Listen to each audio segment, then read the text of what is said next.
উনি জিওগ্রাফির ছাত্র, খুব ব্রিলিয়ান্ট ছাত্র, ঢাকা ইউনিভার্সিটির। তাহমিদ আক্তার, খুবই সংক্ষেপে 2-3 মিনিটের মধ্যে কিছু বলার জন্য অনুরোধ জানাচ্ছি। আপনার পরবর্তী স্যার কথা বলবেন, আজম দিয়ে দিন। আসসালামু আলাইকুম। তো আমাদের এখানে আমরা আজকে ওয়ার্ল্ড ওয়াচ সোসাইটির যে ভূমিকম্প সচেতনতা এবং আমাদের করণীয় বিষয়ক যে শীর্ষক আলোচনা টিভির আলোচনায় অংশগ্রহণ করেছি, সেজন্য আমি আলহামদুলিল্লাহ আল্লাহর কাছে শুকরিয়া আদায় করছি।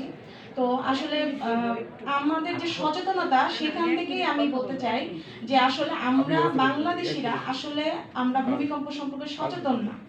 তার একমাত্র কারণ বা মূল কারণটা আমি ভূতত্ত্ব বা জিওলজিস্ট যে মাস্টার্স করেছি সেখান থেকে আমি যেটা চিন্তা করি যে সেটা হচ্ছে আমরা নিজেরা জানি না যে আসলে আমরা কি মাটির উপর বসে আছি।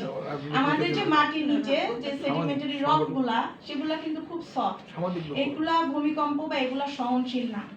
পার্শ্ববর্তীতে আমাদের যে হিমালয় আছে উত্তরে এবং পূর্ব দিকে যে আমাদের আরাকানিউমা রেঞ্জ আছে, এই পুরোটাই কিন্তু একটা ফোল্ডেড বেল্ট।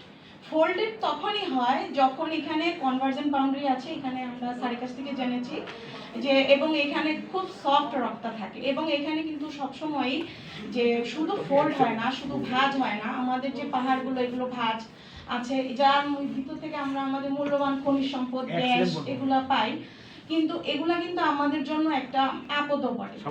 তো আমাদের যেটা আমি যেটা সংক্ষেপে যেটা বলতে চাই সেটা হচ্ছে আমাদের যে ভূমিকম্প বা আমাদের ভূমিকম্পের যে এই যে সিচুয়েশনটা এখন হয়েছে, এই সিচুয়েশন কিন্তু দুইটা ফ্যাক্টর আমি মনে করি। একটা হচ্ছে ন্যাচারাল বা প্রাকৃতিক, আর একটা হচ্ছে ম্যানমেড বা আমাদের নিজস্ব তৈরি। তো প্রাকৃতিক যে কারণগুলো, সেইখানে কিন্তু আমরা হাত দিতে পারবো না বা আমরা কিছু করতে পারবো না, এটা আমাদের প্রকৃতির সাথে অ্যাডজাস্ট করেই চলতে হবে। কিন্তু ম্যানমেড যে আমাদের যে প্রবলেমগুলো, সেই প্রবলেমগুলো আমরা চেষ্টা করব কিভাবে মিটিগেট করা যায় বা এটার সলভটা করা যায়। তো এই বিষয়ে মানে আমার অন্য দৃষ্টিভঙ্গি থেকে আমি আমার কথাটা শেয়ার করছি যে আমরা কিন্তু মেইনলি বা এখানে যে ভূমিকম্পগুলো হচ্ছে এগুলা তো হবেই, প্রাকৃতিক কারণে এটা হবে, তো এটার সাথে আমরা কিভাবে অ্যাডজাস্ট করব। তো সবচেয়ে বেশি যে ঝুঁকির মধ্যে রয়েছে যে ঢাকা, তার মেইন কারণটা বা অনেকগুলো কারণ, সেটা হচ্ছে ঢাকা খুব জনবসতিপূর্ণ। ঢাকার যে বিল্ডিং কোডগুলা তৈরি করা হয়েছে, মানে বিল্ডিংগুলা তৈরি করা হয়েছে কোনো নিয়ম কানুন মেনে নাই। আমরা বাঙালিরা, আমি যেটা মনে করি, আমরা নিজেরাও কিন্তু কোনো নিয়ম কানুন মানতে চাই না। আমি মনে করি যে এই জিনিসগুলো আমাদের খুব ব্যাড যে হ্যাবিটগুলো, এগুলো আমাদেরকে বিভিন্ন রকমের প্রবলেমের মধ্যে ফেলে দেয়। আর দ্বিতীয় আরেকটা যে বিভিন্ন কারণ, সেটা হচ্ছে আমরা এখানেই বসবাস করছি এবং আমাদের যে মাটির নিচে আমাদের যে সাবসারফেস গ্রাউন্ড ওয়াটার আছে, সেখান থেকে আমরা পানি উত্তোলন করে আমরা ইউজ করছি এবং খুব অনেক সময় এগুলো আমরা অপব্যবহারও করি।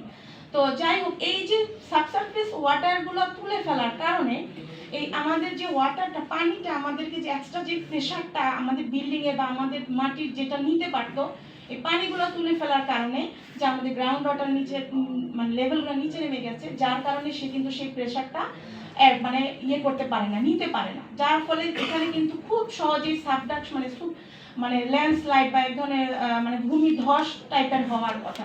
আমি ঢাকা আনাচে কানাচে যখন দেখি, প্রায় দেখি যে মানে এখানে সেখানে মানে ইয়ে হচ্ছে, মানে মর্স জোন থেকে ঢাকা ওয়াসা মানে ডিপ টিউবওয়েল পাচ্ছে, যেই সার্ফেসে পানি আগে পেত সেই সার্ফেসে পানিটা পাচ্ছে না, যার কারণে সেটা আরো ডিপে যাচ্ছে। ডিপে যে কি হচ্ছে, আমাদের পানিটা আরো নিচে থেকে আমরা তুলতেছি, আমাদের যে প্রবলেমটা আমরা আরো বেশি ভিতর ঢুকে ফেলছি।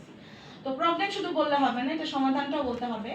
সেটা হচ্ছে আমি যেটা করি যে আসলে আমাদের যে এই যে পানিগুলা উত্তোলনটা আস্তে আস্তে কমাতে হবে, বন্ধ করতে হবে। পুরোপুরি আমরা বন্ধ করতে পারবো না এখনই। তো চেষ্টা করতে হবে ঢাকার আশপাশ থেকে যে গ্রাউন্ড ওয়াটার লেভেলের বা ঢাকার আশপাশ থেকে যে ঢাকার মধ্যে পানি সাপ্লাইয়ের ব্যবস্থা করা যায় কিনা। আরেকটা হচ্ছে যেটা হচ্ছে ওয়াটার ইনট্রুশন করা যায় কিনা, যে কোনোভাবে এমন কোনো সিস্টেম বিভিন্ন দেশে থাকে যে হচ্ছে তাদের এই যে ওয়াটারগুলা পানিগুলা আমরা গ্রাউন্ড থেকে তুলছি, বাট আমরা মানে পানিগুলা আর ঢুকাতে দিচ্ছি না। কেন?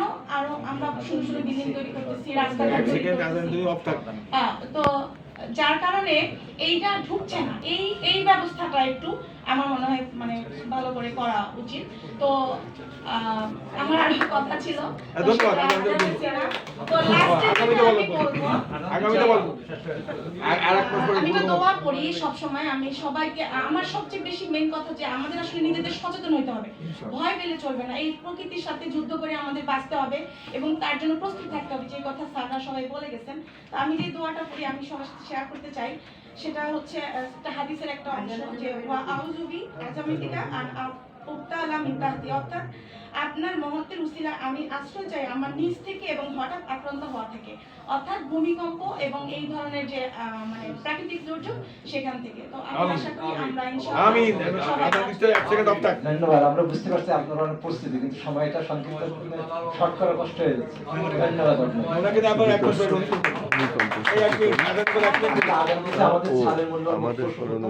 আমাদের কাছে আসলে কবি, উনার কথা না শুনলেই নয়, জাস্ট পরিচিত বলুন কবি শাহনাজ সুলতান।